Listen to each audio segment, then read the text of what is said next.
As many of you know, I've had my Camaro for almost 6 years now, and I've loved the car. The platform was great from day one. It has aged incredibly well. The styling has aged well. The performance numbers have aged very, very well.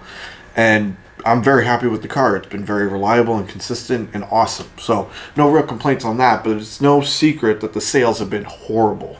In the muscle car market, they've been the worst. GM hasn't really done anything with the car in like 4 or 5 years. And they don't really care. They don't really market it. They don't share it a lot. People don't really know a ton about it.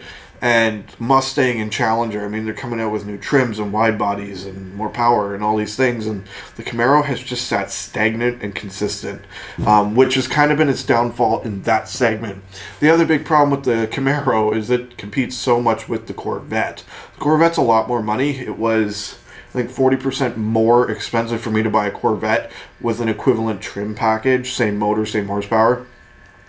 But for a lot of people, the Corvette's the Corvette. It's got a better resale value, it holds more value, and it just does more cool things. It is a true two-seater, it's a target top, like there's just lots of things about the Corvette that make it way cooler than the Camaro. But the Camaro's got the muscle car vibe, I guess. So they've differed, but not enough, especially running the same power plants. The Z06 having the Z01 power plant, and then the ZR1 came out at the end in kind of like a really limited production run, and then it was in and out in 1 year. So that's also kind of not overly affecting the sales of the Camaro over the course of years, especially since the ZR1 was discontinued in 2019. So fast forward to today. GM has announced that there is an all-wheel drive electric Corvette, and great, cool, more is more. The Stingray is great, the mid-engine platform is great, the LT2 is great. They've now got the Z06, which looks insane, and then they come out with this electric all-wheel drive. I feel like it'll be a sweet spot for a lot of people. It's not base model. It's got a little bit more power. I'm sure 0 to 60 time will be bananas because the Stingray already is.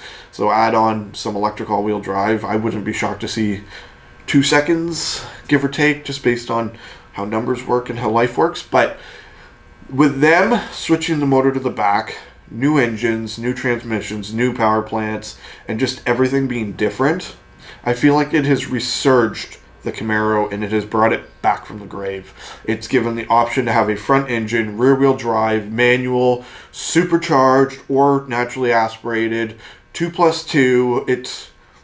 It's so unique now from the Vette that them side by side, it's not just a price difference anymore. It is actually a huge performance, lifestyle, and persona difference, especially with the Corvettes going so much over sticker and the Camaro's coming in at sticker or below, because quite frankly, nobody would pay sticker for a Camaro. At least I hope not, and if you did, I apologize. You should have argued a little more, I guess, because there's a little bit of margins in there for some movement on the dealership's end, and they should be.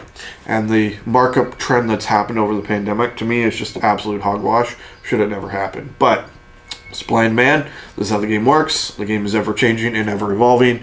I would love to put my car up for like $100,000 to just see if it would sell just for fun, because who knows? If you're as excited about the new Vette as I am, let's have a conversation in the comments below. Let's hear what your predictions are. 0 to 60 time, track times, horsepower numbers. I do anticipate this to be more of a street killer, much like the Nissan GTR, very quick from like 0 to, let's say, 100 miles an hour, like scary quick, and then after that, not like more on par with its other models. But you know what? You never know. They might surprise and come out with a second track weapon with a hybrid option. You just never know these days. Sometimes change is a good thing. Till next time, drive safe, take care, and behave as always.